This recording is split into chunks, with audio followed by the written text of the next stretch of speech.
There's an awful lot of things that if I was to read them now, I'd say, well, good God, I wish to God I hadn't said that. Is it possible that the fact that King Charles and his siblings are constantly enveloped in drama is the reason why we hardly ever hear about the Queen's youngest son? In the event that you were unaware, there is in fact a Prince Edward who has been able to avoid the light of public attention. He has avoided the wild public and media frenzy by keeping things low-key and avoiding the public eye. Therefore, how much do you know about him and the things that he does privately? Let's take a deep dive into his world, unearth some secrets, and discover the reason why he is so rarely featured in the paparazzi. The origin of Edward's birth. Princess Elizabeth II and Prince Philip, Duke of Edinburgh, welcomed their youngest child, Prince Edward, Duke of Edinburgh, into the world on March 10, 1964, in London, England. He was the youngest of their children. Not only did his arrival add additional members to the Windsor family line, but it also represented a significant advancement for the monarchy, due to the fact that Prince Edward was 16 years older than his older brother, Prince Charles. He represented a new generation within the royal family. He was the one who carried the torch to ensure that traditions are preserved for future generations. His christening took place a few months later, and the name Edward Anthony Richard Louis was chosen for him.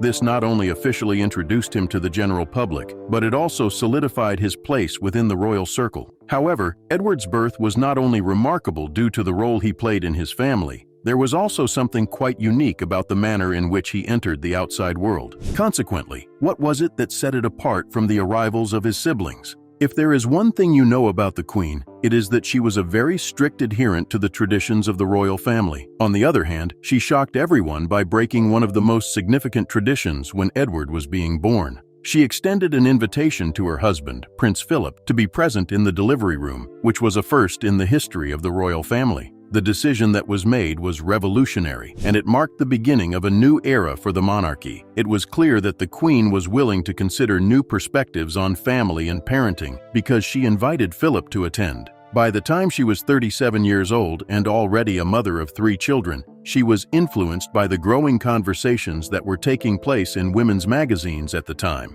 These conversations emphasized the advantages of fathers being more involved in childbirth. My Husband and I, a book written by Ingrid Seward that tells the inside story of 7 decades of royal marriage, provides some insights that shed light on the reasons why the Queen made the groundbreaking decision to have Prince Philip by her side during the birth of Edward. The fact that she wanted fathers to be more involved in childbirth was a reflection of her commitment to modernizing aspects of royal life while still honoring the traditions that have been passed down for generations. The birth of Prince Edward was not only a personal family moment, but it was also a cultural shift that shaped public views on fatherhood and the dynamics of families in the 20th century. These formative years and early interests are important. In order to strike a balance between his royal responsibilities and his own personal interests and aspirations, Edward's upbringing was a combination of modernity and tradition. His upbringing was anything but typical in every way. In contrast to the majority of children, Edward's formative years were filled with extraordinary privileges and moments that few people could even fathom.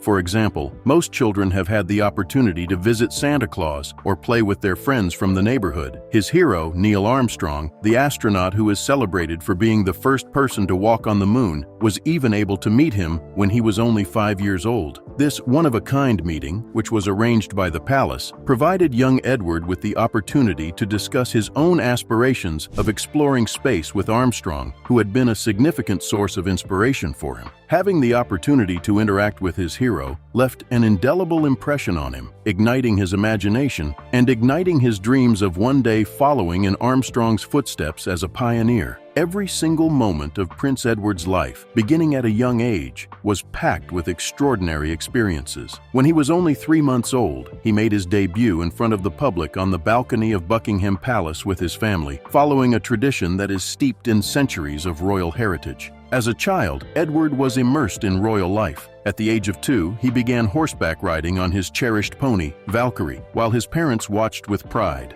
In addition to fostering his love for animals, this early introduction to horses laid the groundwork for his future endeavors in the field of equestrian competition. Regarding his parents, you might be curious about the degree of closeness that exists between Prince Philip and Edward. Let's take a shot at it. The partnership that Edward shares with his father. A warm and close bond existed between Prince Edward and his father, one that was characterized by mutual respect, admiration, and moments that will be remembered forever. Edward expressed how profoundly his father's influence shaped him in a tribute to Prince Philip. He praised Philip's remarkable ability to leave an indelible impression on everyone he came in contact with. Edward paid tribute to Philip's legacy by posting a post on the Instagram account of the royal family, in which he celebrated the shared passions and inspirations that characterized their relationship. In the course of his recollections of their time spent together, he expressed his appreciation for the experiences and the lessons that have left an indelible mark on his life. In a conversation with ITV News, Edward recalled with fondness his father Philip's sharp mind and infectious sense of humor, both of which were characteristics that made Philip a beloved figure to everyone. Edward also spoke highly of the strong love and partnership that existed between his parents. He emphasized how their relationship served as a consistent source of motivation and direction for him throughout his entire life. Despite the fact that Prince Edward was grieving the loss of his father, he was able to find solace in the memories of Prince Philip's unwavering love, support, and wisdom. His father was a devoted husband and a caring father, qualities that Edward hopes will be remembered for generations to come. Edward saw his father not only as a royal consort, but also as a carer. One of the most fascinating aspects that is frequently overlooked is the significant age gap that exists between King Charles and Prince Edward. This serves as a reminder of the shifting dynamics within the family as Queen Elizabeth's reign progressed. There is a great deal more to learn about Edward's life, even if you have only seen snippets of it on Netflix or in articles that are mentioned in passing. Prince Edward began his formal education within Buckingham Palace, where he was instructed by a private tutor in an atmosphere that was specifically designed to accommodate his one-of-a-kind upbringing. The early education that he received, which was tailored specifically for his royal responsibilities, gave him a head start. Later on, he got his education at Gibbs School in Kensington, which is a prestigious pre-preparatory school. There he participated in a curriculum that was designed specifically for young royals. Over the course of his studies, Edward established the groundwork here. The next step in his educational journey led him to Heatherdown Preparatory School, which is located in the peaceful countryside. It was there that he discovered the ideal balance of academics and personally developing himself. In addition to developing his mind and discovering his passion for extracurricular activities, Edward was able to form friendships that would last a lifetime while attending Heatherdown. The opportunities that came with a rich education were combined with the privileges that came with his royal life, and these experiences became an essential component of his development. Nevertheless, Prince Edward's teenage years were truly shaped by his time spent at Gordonstoun School, which is located in the midst of Scotland's wild landscapes. Edward's development took place in a setting that was one of a kind because Gordonstoun is well known for its emphasis on character development and outdoor education. Because of the rigorous academics, the school's emphasis on fitness, and the outdoor adventures, he was able to gain a well-rounded experience that helped him hone his skills and develop a strong sense of discipline and leadership. While he was there, Edward's academic performance was exceptional, and he was also very involved in sports and other extracurricular activities. He eventually became the head boy, a position that highlighted his leadership abilities and his strong character. Curious to know if he continued to pursue his other passions in addition to his sports? Well, let's find out. After completing his A-levels, Edward embarked on a journey that would go down in history. He traveled to New Zealand and attended a collegiate school in Wanganui for a period of 6 months. It was a significant achievement for him to embark on this journey, as it provided him with the opportunity to broaden his horizons, acquire new skills, and become fully immersed in a different culture. Aside from his royal title, Edward was very involved in the community, even going so far as to take on roles as a tutor and a supervisor of a drama class. Upon his return to the United Kingdom, he was able to secure a position at Jesus College in Cambridge, where he continued to demonstrate his tenacity and curiosity, in spite of the pressures that were placed on him by royal expectations. Edward received a degree that demonstrated his academic prowess and his dedication to expanding his horizons. He graduated in 1986 with a degree that reflected his dedication to both his studies and his personal development. Instead of following the traditional royal path or pursuing a career that would bring him a lot of attention, Prince Edward made the decision to go in a different direction. Despite the fact that he had a passion for the arts and a strong desire to discover his creative side, he made the unanticipated decision to enlist in the Royal Marines as a university scholar. His time spent serving in the military, on the other hand, was brief. Due to the intense nature of the demands, he quickly came to the realization that his true passion lay elsewhere. As a result of this period of introspection, he decided to shift his attention to the entertainment industry. The turn of events was unexpected, particularly when considering the royal standards that his family adhered to. Edward was drawn to the world of theater and the excitement of live performance, in contrast to his older brothers, who opted for roles that were associated with more conventional roles. Who would have thought that he would take a career in the arts? Despite the fact that his choices did not generate as much buzz as those of his siblings, they unquestionably differentiated him from them. The passion that Edward has for the theater. The decision that Edward made to leave the Royal Marines was extremely courageous and unexpected. It is highly likely that this decision caused some friction within the royal family, particularly with his father, Prince Philip. Nevertheless, Edward was resolute, and he dove headfirst into his newly discovered passion. Because of this new path, he was able to collaborate with Andrew Lloyd Webber, who is widely recognized as a celebrated composer and theater impresario. During his time at this location, Edward gained practical experience in the field of musical theater by working as a production assistant for Webber's company. In the process of immersing himself in every aspect of the procedure, he demonstrated humility and dedication, beginning with the fundamentals of the industry. The fact that he was more than just a royal was demonstrated by the fact that he earned the respect of those around him through his dedication and readiness to learn. His dedication to the craft was genuine and unwavering. A pivotal period in Prince Edward's life was marked by the collaboration between him and Andrew Lloyd Webber, which included their joint projects for Queen Elizabeth's birthday celebrations. This period was characterized by a combination of creative expression and a desire to break away from the constraints of royal tradition. His artistic aspirations were fueled by this partnership, and it inspired him to carve out his own path independently. Not many people are aware that Edward even owned a television production company, which may come as a surprise to those who are not familiar with his activities outside of the realm of the royal family. Having completed his work with the Useful Group, Edward decided to join the theater division in the hopes of gaining access to additional artistic opportunities.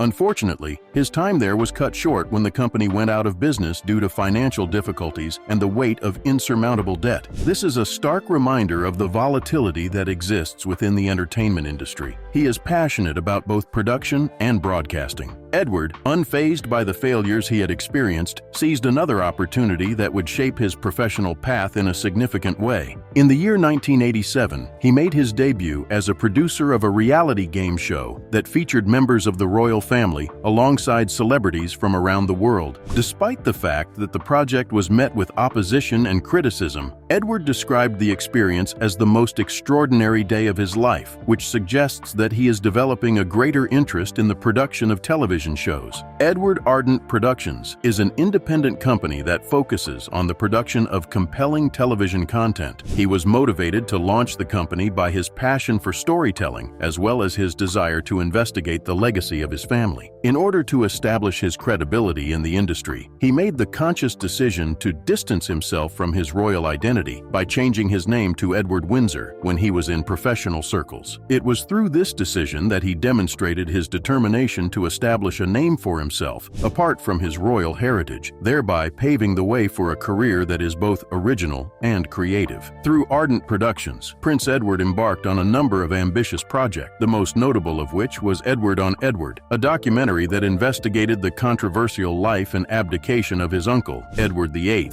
Despite the fact that Edward's intention was sincere, with the hope of providing new insights into the history of his family, Ardent Productions encountered difficulties in contending with the intensely competitive television landscape. When Edward's venture into media production came to an end, it was a bittersweet experience because the company struggled to gain a solid footing due to industry skepticism and limited success. The company eventually closed after 9 years of operation when it comes to royal duties. Prince Edward made the decision to step back from the entertainment industry in 2002 in order to concentrate on his royal responsibilities. This decision was made with a lot of emotion. He expressed to The Independent that his decision was influenced by the increasing demands placed on the royal family and his desire to support Queen Elizabeth. He was motivated by a renewed sense of duty, and he wanted to show his support for Queen Elizabeth. Sophie, the Countess of Wessex, who was also his wife, resigned from her position as executive director at RJH Public Relations, demonstrating that they both shared a commitment to participating in royal duties. In order to make this transition easier, Queen Elizabeth reportedly made a one-time payment of $250,000 to compensate for their financial losses. This was done in recognition of their commitment to the monarchy. The financial difficulties that Ardent Productions was experiencing were another factor that contributed to Prince Edward's decision to leave the entertainment industry. The significant losses that the company was experiencing were brought to the attention of both The Guardian and The Telegraph, which consequently influenced his decision to concentrate on royal duties and charitable activities instead. This change was a turning point, and it was at this point that Edward decided to pursue a career in public service, remaining true to the legacy and values that his family had passed down. In addition to being an active member of the royal family, Prince Edward is also actively involved in a number of initiatives that are aimed at making a significant contribution to society. His involvement with the Duke of Edinburgh's award, which encourages young people to acquire important life skills, is one of the most notable roles he has played. In addition to this, he is in charge of the Earl and Countess of Wessex's Trust, which is a fund that is devoted to charitable organizations that are concerned with the development of young people. Aside from his traditional royal responsibilities, Prince Edward continues to be involved in a wide range of charitable organizations, artistic programs, and athletic endeavors. He uses his position to advocate for causes that he is deeply committed to and to encourage positive change in communities both within the United Kingdom and around the world. The love story of Edward and Sophie. The love story that has been at the center of Prince Edward's life is his long-lasting relationship with Sophie Rhys-Jones. This relationship is characterized by chance encounters, shared interests, and profound respect for one another. During their first meeting, which took place at a tennis tournament that was organized by Prince Edward, they had the impression that they were in a modern-day fairy tale.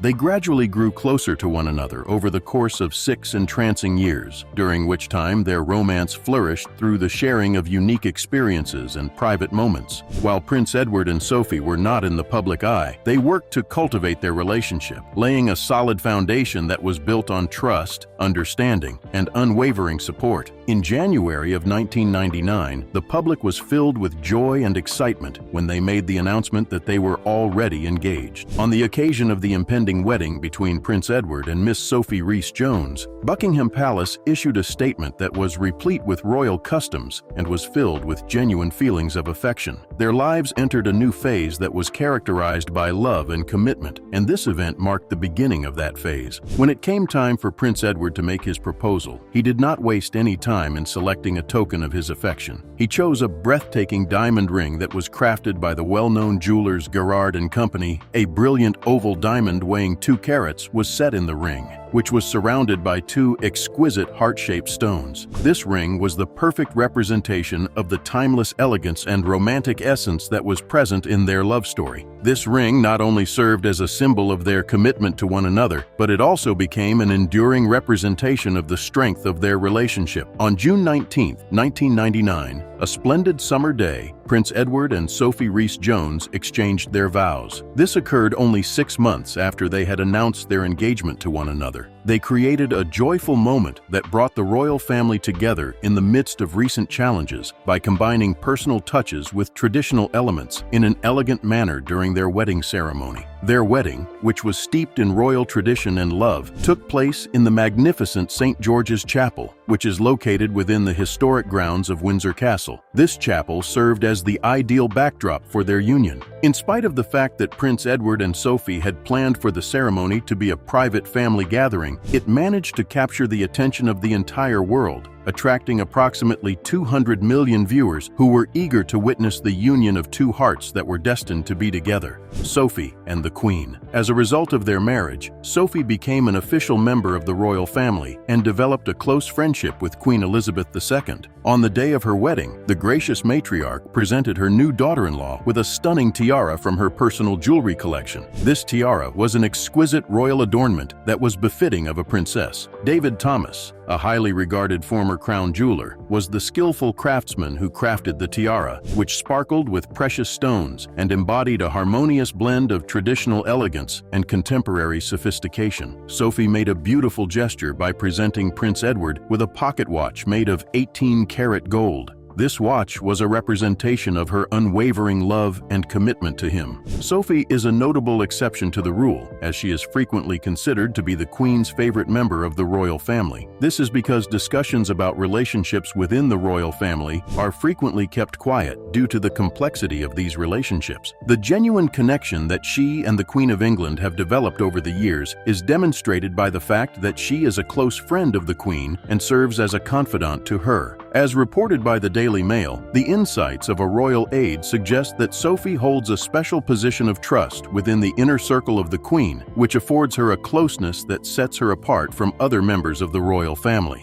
The relationship between Sophie and Her Majesty is a treasured one that is characterized by mutual respect, understanding, and companionship, according to the Daily Mail. Sophie is seen as almost like a second daughter to Her Majesty. As a result of the profound nature of their connection, Sophie is frequently referred to as the Second Lady of the Land, a title that emphasizes the significance of their relationship. Over the course of its history, the royal hierarchy has undergone significant transformations as a result of the incorporation of notable individuals such as Camilla Parker Bowles and Kate Middleton. Despite this, Queen Elizabeth continues to hold the Countess of Wessex, Sophie, in the highest regard in her heart. This change in status has not diminished the strength of their connection, despite the fact that her rank may have changed over time. Moreover, there are reports from the Daily Mail that suggest that their relationship may have become even more robust over the course of time. The Queen interacts with Sophie in a manner that is reminiscent of her interactions with her late sister, Princess Margaret, which were characterized by warmth, familiarity, and shared experiences, as stated by palace sources that were cited by the publication. As a consequence of this, Sophie has developed into not only a reliable confidant, but also a cherished companion and ally of the Queen. She provides support and companionship in both public and private settings. Choosing a title for Prince Edward. There is a fascinating mystery surrounding Prince Edward's title, which the royal family has, for the most part, kept a secret. During his marriage to Sophie Rhys-Jones, he chose to use a title that was not in accordance with the customs of the royal family, which sparked interest and debate among those who follow the royal family.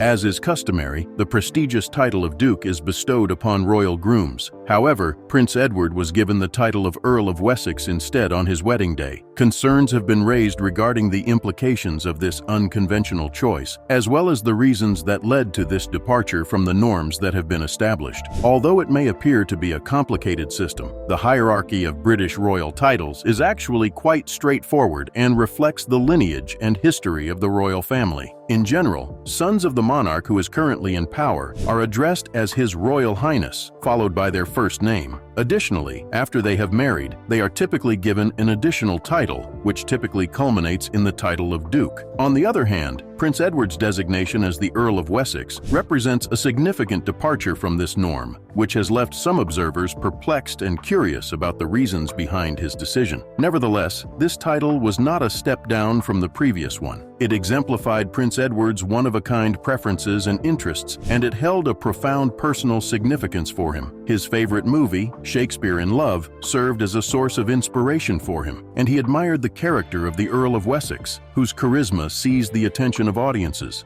Therefore, when it came time to choose his title, Prince Edward made the decision to honor this cinematic inspiration by accepting the title of Earl of Wessex. He did this because he believed that this title accurately reflected who he is and what he is passionate about. Despite the fact that some people may have speculated about the significance of this unconventional choice, in the end, it represented a personal connection rather than merely a break from tradition. It seemed as though Prince Edward's decision was based on his own personal preferences rather than any perceived slight from the Queen or the royal family. His title of Earl of Wessex has come to represent his individuality and his desire to carve out his own identity within the framework of the royal family. This title attracted a lot of attention and speculation over the course of time, particularly in light of the possibility of changes occurring in the royal landscape. The title of Duke of Edinburgh was passed down to Prince Charles after the death of Prince Philip. This led to inquiries regarding the future of this title and whether or not Prince Edward would be able to inherit it once Charles ascended to the throne. It is interesting to note that Prince Edward is frequently considered to be the most beloved child by his parents, despite the fact that he is not the direct heir. It is possible for the concept of favoritism among parents to be a sensitive subject, particularly within a royal family situation. Even though parents may deny having favorites, the subtle cues and insights that come from those who are close to them frequently reveal the complex dynamics that exist within the relationships within the family. In the case of Prince Edward, there have been rumors that his father, Prince Philip, has shown favoritism towards him. These rumors have provided fascinating insights into the inner workings of the royal household. It is said that Prince Philip had a deep affection for Prince Edward, which is reflected in the prominent display of his portrait in his father's study. Sources claim that Prince Philip had a special place in his heart for Prince Edward. This seemingly insignificant but significant gesture speaks volumes about the bond and affection that Prince Philip had for his youngest son, lending credence to the notion that their relationship goes beyond the typical ties that bind a family together. Prince Philip's apparent support for Prince Edward and his wife Sophie to take on more significant roles within the royal family is another factor that lends credence to the notion that Prince Edward is favored. Not only does this support highlight the closeness of their relationship, but it also highlights the trust and confidence that Prince Philip placed in his son and daughter-in-law to make a significant contribution to the monarchy. As Prince Philip began to reduce his participation in public engagements, it was reported that he delegated his royal responsibilities to Prince Edward and Sophie. This was a demonstration of his confidence in their capabilities and their ability to make decisions. Because of their graceful demeanor, unwavering dedication, and unwavering dedication to their royal roles, the couple has won the affection of the general public. With regard to these two, there is a great deal more to love and admire. They have developed a reputation that distinguishes them from some of their more flamboyant contemporaries. This reputation is characterized by characteristics such as modesty, dependability, and composure in difficult circumstances. The admiration and respect of royal watchers from all over the world can be attributed to these distinct characteristics. Prince Edward and Sophie, Countess of Wessex, have won public admiration for their humility and dedication to their royal duties. Their strong bond and resilience have been tested through personal hardships, including their struggle with infertility. After suffering an ectopic pregnancy in 2001, the couple faced further challenges when Sophie experienced complications during her second pregnancy, which led to the early birth of their daughter, Lady Louise Windsor, in 2003. Lady Louise's early years were marked by health challenges, including a congenital eye condition, but the family's unity and support helped her thrive. In 2007, they welcomed their son, James, Viscount Severn, bringing renewed joy and strength to their home. The siblings share a close bond, supported by their parents' unwavering love. Edward's journey reflects personal growth and a deep commitment to family, even under the pressures of royal life. His story, marked by perseverance and authenticity, continues to inspire both the royal family and the public. Additionally, don't forget to give the video a thumbs up and stay subscribed for more fascinating tales about royals. To learn more, stay tuned.